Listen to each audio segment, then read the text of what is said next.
Okay, so we're going to take this guitar, play it through this amp, these settings, through this speaker, and here's what the room sound looks like.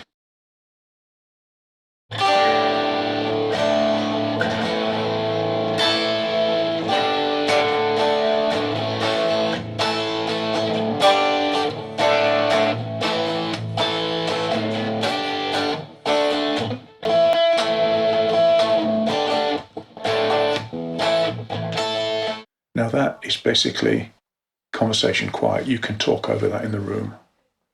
So what's the trick? How do we do it? Okay, so you probably noticed sitting on top of the amp in the background, a box with a blue flashing light on it. That box is a reactive load. It appears to the amplifier as though it's a speaker cab. It presents the correct sort of impedance curve so that the amp actually pushes signal out to it correctly, but it doesn't make any sound other than a bit of whirring and buzzing and humming. So we've got a line out, and that is feeding into this, which is an Electro-Harmonix 44 Magnum. It's a guitar pedal sized power amp. There are lots of others on the market, a lot of them better specified than this one, but this is something that I happen to have in my kit bag, which I can use with a pedal as an emergency amp setup in case anything goes wrong on a gig. As I've got it, I thought I would carry on and use it. And this is the thing that's actually pushing the signal out into my real speaker cab. Now, this is solid state, but that doesn't matter because my valve amp is seeing a proper reactive load.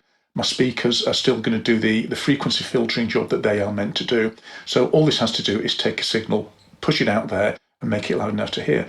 The beauty of it is, though, that I don't really care what the power amp I'm using sounds like. So I've got no interest in turning it up to make it sound better.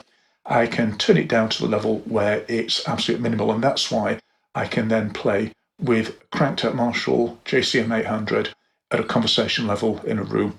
The reactive load takes all the signal from the amp quite safely. And of course, because at this point we're at line level, you can run your signal out into a suitable effects unit and add post power amp reverb and delay and anything else you fancy.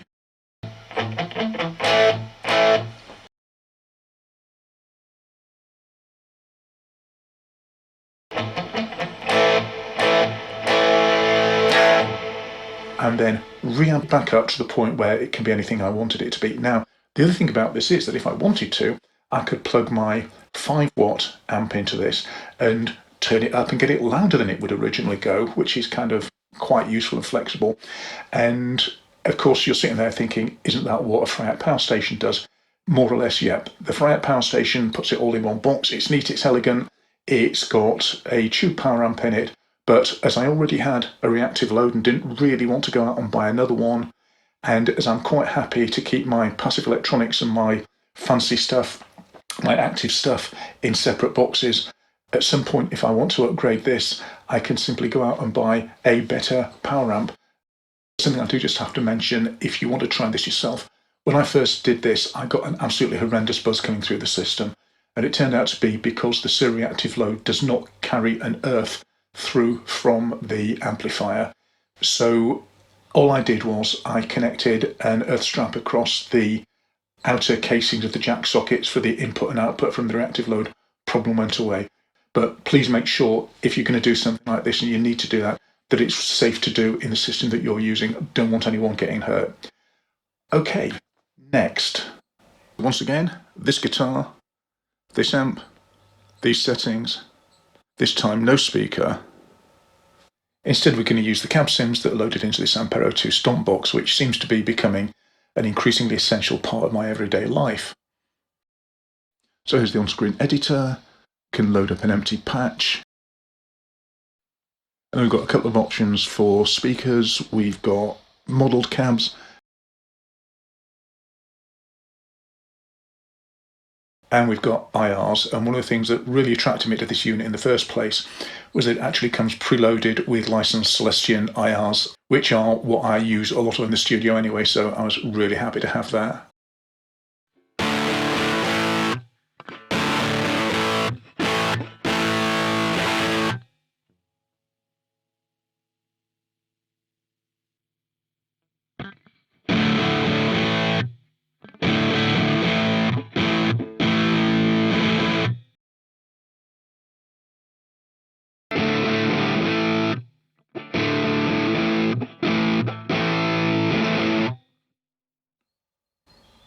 And then of course we can add further processing, so maybe a little bit of reverb.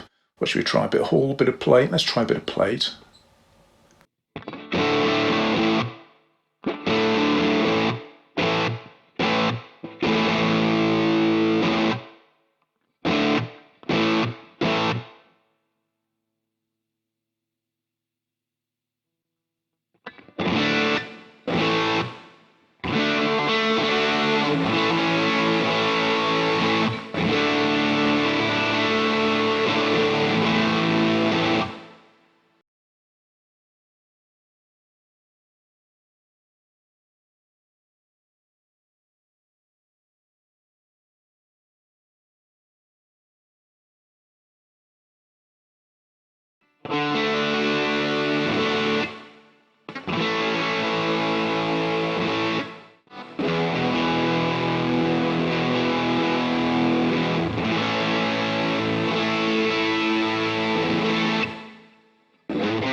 And that's round about the perfect example of what I was talking about earlier, of technology moving on with time.